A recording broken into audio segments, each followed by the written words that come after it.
ನಟಿ ಕಲ್ಪನಾ ಅವರು ವೇದಿಕೆಯ ಮೇಲೆ ನಾಟಕ ನಡಿಬೇಕಾದ್ರೆ ಹೇಳಿದಂಥ ಒಂದು ಡೈಲಾಗು, ಅದು ತಪ್ಪಾಗಿ ಹೇಳಿದ್ರೋ ಉದ್ದೇಶಪೂರ್ವಕವಾಗಿ ಹೇಳಿದ್ರೋ ಗೊತ್ತಿಲ್ಲ. ಆದರೆ ಇದೇ ಗೂಡಗೇರಿ ಬಸವರಾಜ್ ಅವರು ವೇದಿಕೆಯ ಮೇಲೆ ಅವರಿಗೆ ಕಪಾಳಕ್ಕೆ ಹೊಡೆಯೋ ಮಟ್ಟಿಗೆ ಕೋಪವನ್ನು ಕಾರಬಿಟ್ಟಿದ್ರು.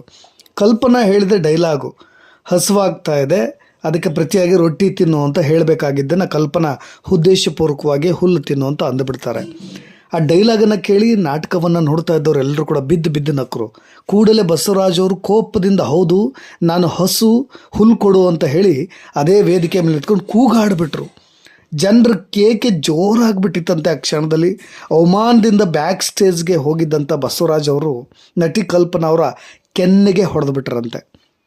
ನಾಟಕ ನಡೀತಾ ಇದ್ದಂಥ ಜಾಗದಿಂದ ವೇಷ ಸಹ ಬದಲಿಸದೆ ಕಲ್ಪನಾ ತಾವು ಉಳಿದುಕೊಂಡಿದ್ದಂಥ ಗೋಟೂರು ಬಳಿಯ IBಗೆ ಹೋಗಿಬಿಟ್ರು.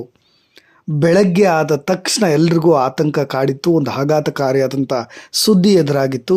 ಕಲ್ಪನಾ ಅವರು 56 ನಿದ್ದೆ ಮಾತ್ರೆಗಳನ್ನು ತೆಗೆದುಕೊಂಡು ಭಾರತ ಲೋಕಕ್ಕೆ ಹೋಗಿದ್ರು ಅಂತ.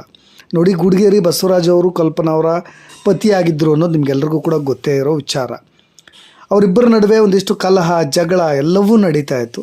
ಆದರೆ ನಾಟಕ ನಡಿಬೇಕಾದ್ರೆ ಬೇಕು ಅಂತಲೇ ಡೈಲಾಗನ್ನು ತಪ್ಪಾಗಿ ಹೇಳಿದ್ರೋ ಏನೋ ಗೊತ್ತಿಲ್ಲ. ಅವರು ತುಂಬ ಮೂಡಿಯಾಗಿದ್ದರು, ಅನ್ಯಮನಸ್ಕರಾಗಿದ್ದರು, ಆ್ಯಕ್ಟ್ ಮಾಡೋಕ್ಕೆ ಜೋಶು ಕೂಡ ಇರಲಿಲ್ಲ. ಹಾಗೆ ಹೀಗೆಲ್ಲ ಘಟನೆ